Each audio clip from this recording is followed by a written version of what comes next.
하나님의 말씀 시편 34편 8절입니다.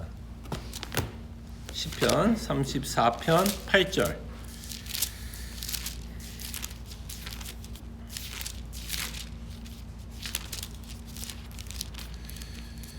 다 찾으셨으면요, 저희가 한 목소리를 함께 읽습니다. 너희는 여호와의 선하심을 맛보아 알지어다. 그에게 피하는 자는 복이 있도다. 아멘. 오늘 다윗의 고백을 통해서 다시 한번 믿음의 본질에 대해서 저희들이 좀 생각해 보도록 하겠습니다. 우리가 믿고 살아가고 있는 믿음의 내용에 대해서 저희들이 생각해 볼 때 이 시편 34편 8절에 나오는 이 고백은 정말 우리가 성도로서 신앙생활을 하면서 해야 하는 가장 기본적이고 본질적인 신앙 고백이다라고 말씀을 드리고 싶습니다. 우리가 믿는 여호와는 어떤 하나님? 선하신 하나님이다 라는 신앙의 고백을 갖고 저희들이 살아갑니다. 자, 그럴 때 이 고백이 좀 대단하다라는 느낌이 들게 하는 것은 이 다윗이 쓰고 있는 배경을 저희들이 이해를 하면 이 말씀이 더 능력이 있다라는 것을 저희들은 보게 됩니다. 그래서 34편 여러분 성경책을 덮지 마시고 열어놓으셨으면 그 1절 앞에 보면 친절하게도 이 시편 34편이 쓰여지고 있는 배경을 저희들이 보게 됩니다. 이 배경을 보고 34편을 읽어보면 참 다윗이 고백하고 있는 이 고백이 얼마나 대단한 고백인지를 저희들은 생각하게 됩니다. 우리가 잘 알고 있는 내용 중에 하나죠. 다윗의 인생 가운데 가장 힘들었고 가장 위기의 순간에 이 고백을 하고 있다는 것을 보게 됩니다. 다윗이 아베멜렉 앞에서 미친 채 하다가 쫓겨나서 쓰고 있는 시편이다라고 우리에게 소개하고 있는 것을 저희들이 보게 됩니다. 이 스토리는 제가 여러분들에게 말씀드리지 않더라도 다윗이 지금 누구에게 쫓기고 있느냐면 사울에게 지금 쫓기고 있습니다. 여러분 이 삶이 상상이 되십니까? 누군가 여러분들을 정말 문자적으로요. 이건 정말 문자적으로, 이게 비유적이 아니고 은유적으로 아니라 정말 문자적으로 누군가가 여러분들을 쫓아옵니다. 매일같이 쫓아와요. 어떻게 하든 여러분들을 죽이려고 매일같이 누군가가 쫓아온다면 정말 어떤 삶일까 싶어요. 뭔가 기분 나쁜 이야기만 들어도 참 마음이 속상하고 상하게 되는데 정말 누군가가 나를 죽이기 위해서 끊임없이 내 인생 가운데 쫓아오고 있다면 과연 그 기분은 어떨지 솔직히 말하면 저는 좀 상상은 안 됩니다. 그러나 이 다윗의 삶을 우리가 봤을 때 참 이 고백을 하고 있다라는 것을 보면 참 하나님을 믿는다라는 것이 어떤 의미를 갖고 있는지 다시 한번 좀 생각하게 되고, 다윗이 고난 가운데서도 위기 가운데서도 죽을 수도 있는 상황 가운데서도 여전히 하나님은 선하다라고 고백하고 있는 이 내용을 저희들이 이 아침에 좀 묵상을 하고 하나님께 기도하는 시간을 가졌으면 합니다. 자, 1절 한번 볼까요? 34편 1절에 보면 다윗은 이렇게 고백합니다. 지금 죽을 수도 있는 상황 가운데서도 여전히 고백하고 있는 내용이 뭐죠? 내가 여호와를 항상 송축하며 내 입술로 항상 주를 찬양하리이다. 제가 좀 집중해서 좀 보고 싶은 단어는 항상이라고 하는 단어. 항상. 그러니까 다윗은 자기의 삶의 태도를 우리에게 보여주는 것 같아요. 그의 삶의 태도가 무엇이고 그의 삶의 목적이 무엇인지, 무엇을 위해서 살아가고 있는지를 이 항상이라고 하는 이 단어를 통해서, 고백하고 있는 단어를 통해서 그의 삶의 목적과 태도로 봅니다. 그래서 그는 항상 하나님을 송축하기를 원하고 항상 주를 찬양하기를 원한다라고 고백합니다. 자, 그럴 때 이 항상이라고 하는 이 단어에는 좀 두 가지 의미가 좀 담겨져 있는 것 같아요. 항상이라고 하는 이 단어의 두 가지 의미는, 하나는 항상이라는 말을 다른 말로 하면 어떤 단어로 좀 바꿔서 표현할 수 있을까요? 항상. 저는 이 단어를 좀 다른 단어로 표현한다면 범사라는 단어로도 충분히 대치가 되지 않을까 싶어요. 내가 여호와를 항상 또는 범사해. 그러니까 이 항상이라고 했을 때 범사함이라는 뜻으로 우리가 이해한다면 어떤 의미가 들어있는 거예요?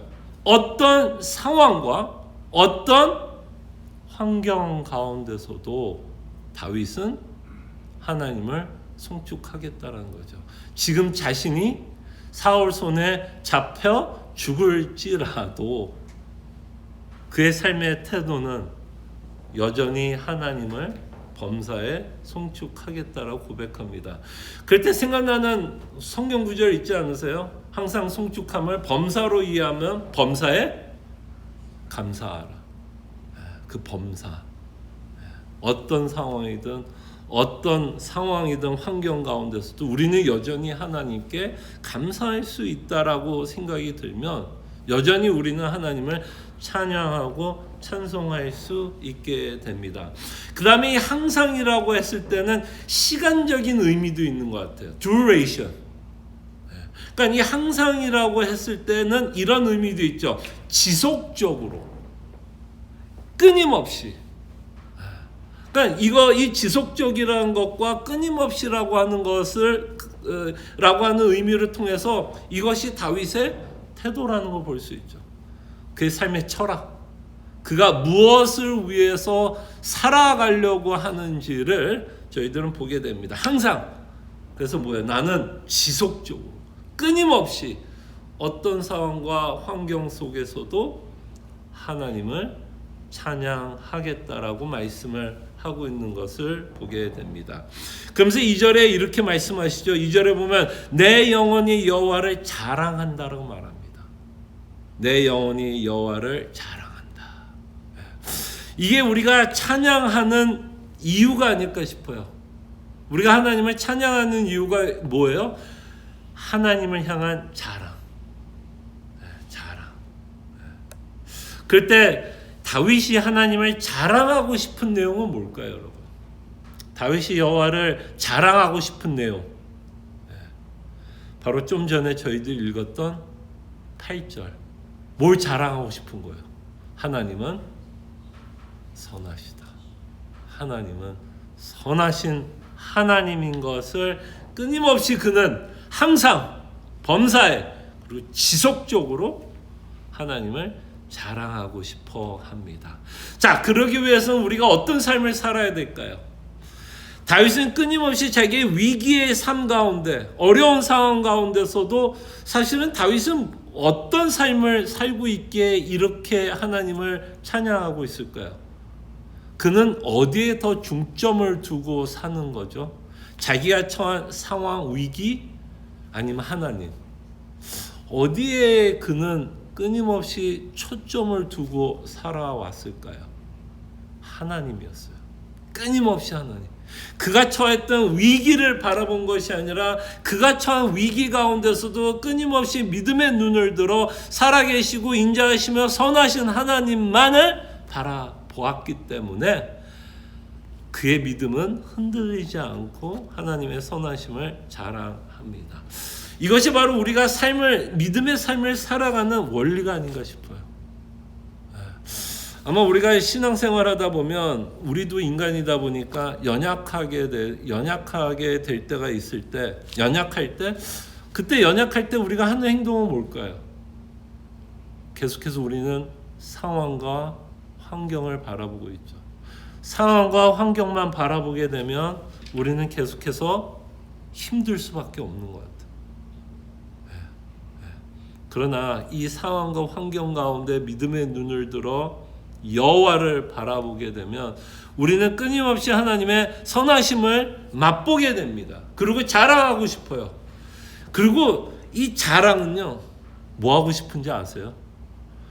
우리가 하나님의 선하심을 맛보고 여호와를 자랑하고 싶을 땐 뭐예요? 여러분, 자랑은 뭐 하죠? 보통 자랑을 어떻게 해요? 속으로만 해요? 내 속에만 자랑스럽게 생각합니까? 아니면 내가 자랑스럽게 생각하는 건 이야기를 하게 될까요? 안 하게 될까요? 바로 2절에 보면 내 영혼이 여호와를 자랑하려니 공고한 자들이 이를 듣고 뭐 한다고요? 기뻐한다. 그때 다윗은 끊임없이 자신이 믿고 있는 그 선하신 하나님을 뭐 하고 싶어요? 나누고 싶어요. 나누고 싶어요. 그러니까 다윗은 견디지 못하는 거예요. 하나님의 선하심을 견디지 못해요. 그래서 그는 나누고 싶어요. 나누고 싶어요. 그리고 다윗과 같이 공고한 자들이 있었을까요? 없었을까요? 사실 이 상황 가운데 다윗만 도망치는 것이 아니었습니다. 다윗과 함께 도망쳤던 몇 명이 있었는지 알아요? 400명이 있었다라고 기록되어 있습니다. 400명. 그 400명이 다 어떤 상황에 있는 거예요? 다 같이 지금 곤고한 상황 가운데, 위기의 상황 가운데, 도망가는 상황 가운데 있을 때 다윗은 자신이 믿는 선하신 하나님을 선포하기를 원했고 자랑하기를 원했고, 그 하나님의 선하심을 들었던 자들, 그 공고한 자들이 그걸 듣고 뭐 했다고요? 기뻐했다라고 말씀합니다. 이것 또한 신앙의 본질적인 내용이 아닐까 싶어요, 여러분. 여러분들의 삶 가운데서는 어떤 이야기를 많이 합니까? 이번 주 여러분 혹시 전도서 성경 공부에 들어오신 분들 또는 유튜브를 들으신 분들, 전도자는 이렇게 말합니다. 우리의 말 가운데, 지혜로운 자는 우리의 말 가운데 어떤 말을 한다고 그랬죠? 혹시 기억나서 어떤 말? 은혜로운 말을 한다고 표현을 해요. 은혜로운 말. 지혜로운 자들은 은혜로운 말을 합니다. 그때 그 은혜로운 말을 왜 하게 될까요? 여러분, 그 우리의 말은 뭐를 대변하죠? 우리 혀는 뭘 대변해요? 여러분들의 마음을 대변합니다. 그래서 여러분, 혹시 여러분들의 마음이 지금 어떠한지를 좀 보고 싶으면요, 여러분들이 지금 어떤 말을 하고 있는지를 한번 살펴보세요. 여러분들이 누군가에게 말을 할 때, 대화를 할 때 어떤 말을 더 많이 하는지를 한번 보세요. 그러면 여러분들의 마음의 상태도 보게 됩니다. 누군가에게, 여러분들에게 또는 남편에게, 부인에게, 자녀에게 불평, 불만, 짜증나는 이야기를 하고 있다면 여러분들의 마음이 어떻다라는 거예요. 여러분들의 마음이 어떤 거예요, 지금? 짜증스러운 거예요. 불만스러운 거예요. 불평. 그러니까 말을 할 때도, 누군가 얘기할 때도 짜증과 원망과 분노가 내 입으로 나오게 됩니다. 그러나 여러분들이 끊임없이 묵상을 하고 있다고 생각해 보세요. 정말 하나님의 선하심을 묵상하고 있고 그 하나님의 선하심에 대한 기쁨이 있다면 누군가 이야기할 때도 어떤 말을 더 하게 될 것 같아요. 어떤 말을 더 하게 될까요? 참 내가 믿고 있는 하나님은 참 좋으신 하나님. 비록 지금 힘든 상황에 내가 있는 건 사실이고 다윗과 같이 위기의 상황에 있는 것도 사실일지는 몰라도 여전히 나는 하나님을 찬양하고 싶은 마음이 있다라는 그 마음이 내 혀로, 내 입으로, 내 말로 표현될 거라고 생각이 듭니다. 바로 그것을 지금 다윗은 하고 있는 거 아닐까요? 여호와를 자랑합니다. 뭘 자랑했을까요? 하나님의 선하심을. 그 하나님 얼마나 좋으신 하나님인 것을 자랑했고 그것을 듣는 공고한 자들에게 어마어마한 은혜를 끼치고 있다라는 것 우리가 보게 됩니다. 이것이 성도의 삶이 아닐까 싶어요. 성도의 삶. 우리가 은혜를 받으면 은혜를 나누고 싶은. 그럴 때 우리의 삶도 역동력이 넘치는 것 같아요. 그렇지 않겠어요? 짜증과 원망과 분노와 실망과 절망이 있을 때 당연히 다운될 수밖에 없죠. 그죠? 다운되죠.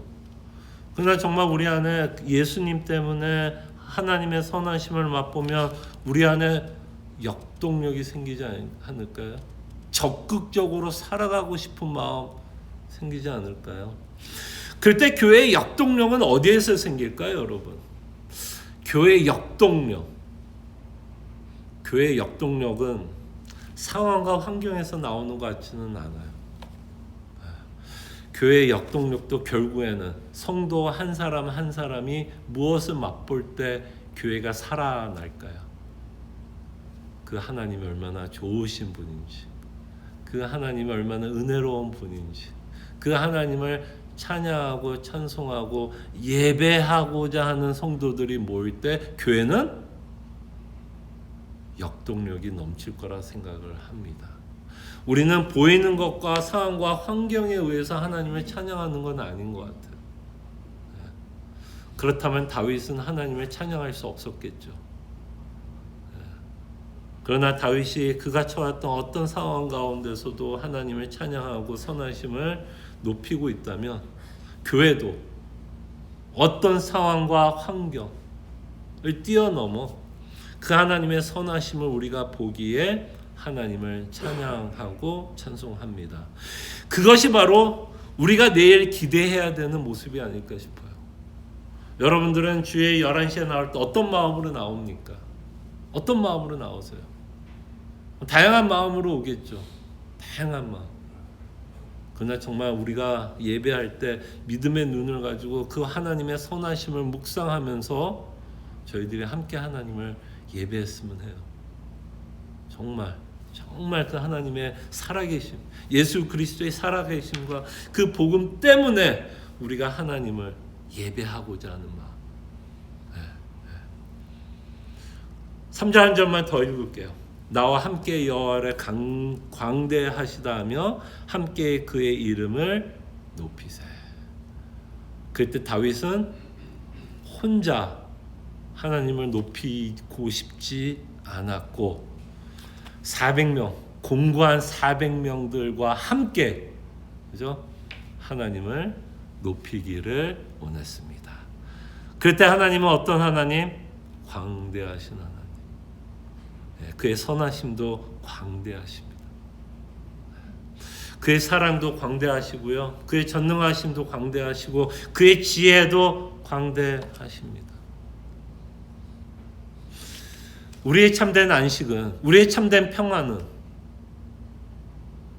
절대로 예수님 안에서만 찾을 수 있다라는 것 기억해 주시길 바랍니다.